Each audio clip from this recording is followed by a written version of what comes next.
when we discover that we are a part of universal law, is that almost without trying, our daily life begins to evolve, begins to change.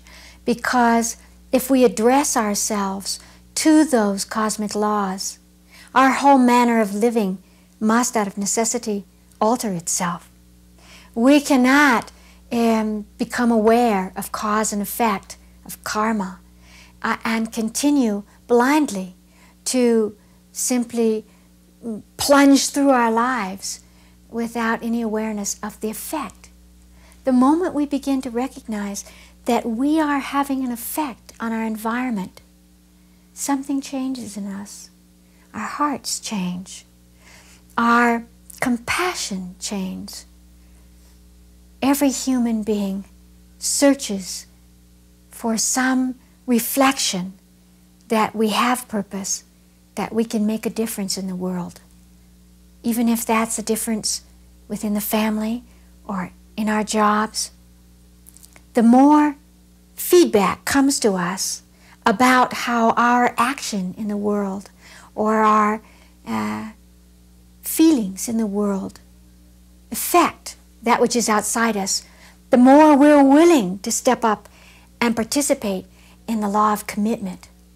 Commitment is a very powerful word, a word that is greeted with a great deal of disdain by most of us, because we try the word commitment on as if it were something that constricts us and confines us. It means we have to do it this way or we have to be that way. But when we learn that commitment is the pleasure of individual purpose, of our own source being expressed outside us, then those energies take on a new feeling to us, so that we can learn to commit, to say, I want to participate, I want to be visible.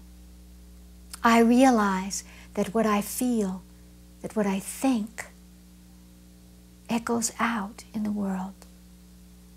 This is why in today's world it's so important to focus inside, to meditate, to sit in the center of the self and experience your own knowing.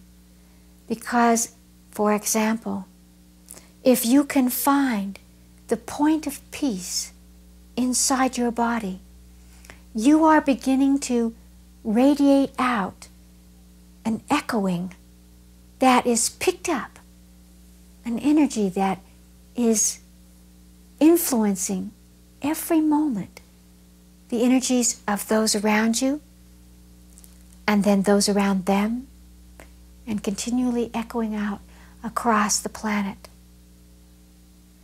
So if you use your consciousness to be aware of what you're creating in the world, if you are floundering around in your own individual life, unhappy, feeling that it's not enough, that it's insignificant, and that you have no value, then you create an energy around you that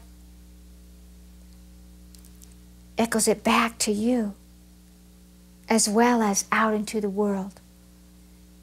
It's very important to recognize that you are not accidentally on this planet, but that you have come purposefully, and everything you think and feel influences those around you, so that you greet each day as a day of challenge and adventure, with a little recognition inside yourself that you are up to the task, that you're strong enough to meet everything that comes toward you.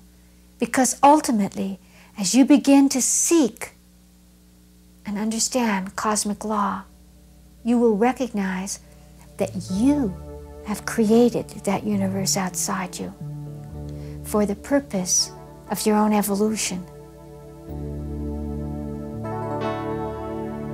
Out of that understanding, Echoes and newly realized desires arise to provide oneself with a new quality of life. The awareness of oneself and the place one occupies in the universal law of exchange is the framework of cosmic expectation, the unselfish expression of love and creation. The cosmos is filled with all the energy we need. It's like walking along the beach picking up diamonds. Our present state of consciousness doesn't allow us to exclude ourselves from higher dimensions any longer.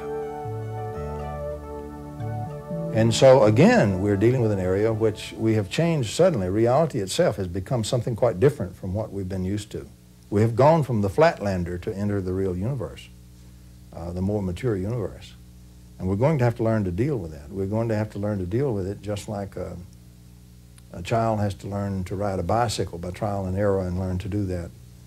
We have a completely different kind of functioning that we have to learn to deal with that's possible with the human being.